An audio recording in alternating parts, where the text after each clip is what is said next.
People want to know when I'm doing an Akashic Records reading, they want to know who is coming through with this message for them. And I wanted to clear that up today and give you my take on it so that you can know who it is who's coming through.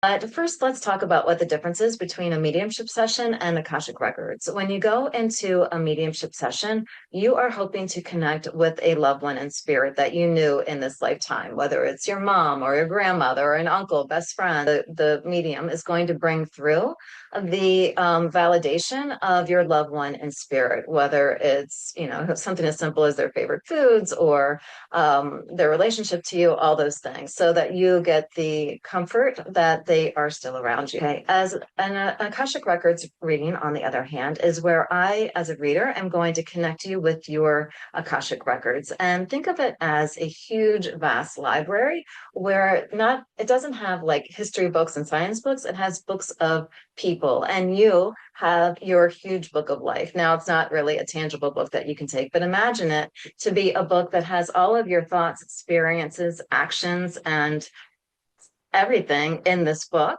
And you can access it. And not only for this life, but you also have past lives that you can access, right? So this book is huge and it has so much wisdom in it. And there are librarians and guides and masters and angels and beings of light that help you to get those messages, or help the reader give the messages to you if you're going to see a reader to do that for you. You're looking for more of the why, like, why is this pattern in my life, or how can I get through this situation with more ease? Can you give me some insight into what might be best for me? Or you might even look to a past life to get some understanding or clarity in a relationship or in your gifts that you had to use in this lifetime. And it's really an amazing, incredible tool to get that understanding for yourself. It is not predicting the future. Isn't a book for the future. Kind of in pencil, let's call it like that. It gives you possibilities of what might happen if you go in this direction, but there's some variables and you have free will. So nothing is written in stone, and I don't like to say that I predict the future. I definitely don't, but we can see how it is moving, what direction it's going in. And you can take that information to help you. But the question is the who. So, like I said, it's masters, beings of light, all of beings that come through and help you to get the information from the records. Now, I have had a situation. I was doing Akashic Records for someone and I was getting symbols, I was getting words, I was getting all this information. And then I started channeling. And she said, "You know what, Nancy, you sound like my grandmother, the way that you're talking, the words that you're saying, the inflection that you're using." And that was the first time that ever happened. And I ran to the cemetery the next day and tried to connect with my mom. And I believe that I did. I didn't know, I wasn't aware that I had that. And the next week I actually ran in to somebody online.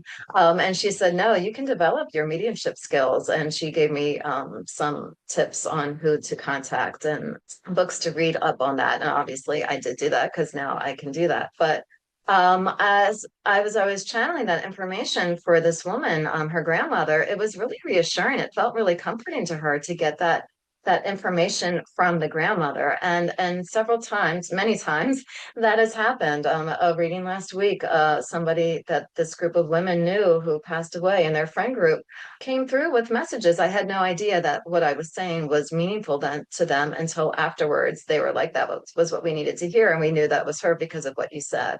And that happens all the time. I don't know if they're sneaking in there, or if those are the beings that need to come through to give you that message, because it would be most impactful and important and for your highest good at that time. So I do believe they come through. Maybe there's some readers who don't feel that way, but every reader has their own understanding of and their process and how things work, and that is for them. But for me, I truly believe that our loved ones are around us and can help assist us with the records and bringing that information through. And so that's why I call myself an Akashic Records medium, because I do open up the Akashic Records and blend that with my mediumship when I am trying to help you connect with a certain loved one. And often the reading has a lot of that wisdom and understanding in it, and just helps you feel better moving forward with that understanding. But yeah, I have questions that we ask in Akashic Records reading. And when you go into a mediumship session, you would not come with a list of questions. In both ways, you are obviously happy with what comes through, hopefully. And it's best just to go in with the intention, okay, do I want to connect with a loved one? Then I'm going to have a mediumship reading. And if I want to get insight and understanding about my life, then I'm going to go into an Akashic Records reading. And just that is the basic intention you need to set, so that you're not disappointed in who is coming through or what messages you're getting. So I hope that cleared some things up for you today. And I can be found at mysticenergywithnancy.com. And yeah, if you have more questions about anything, please feel free to put them below. And I hope you have a great day.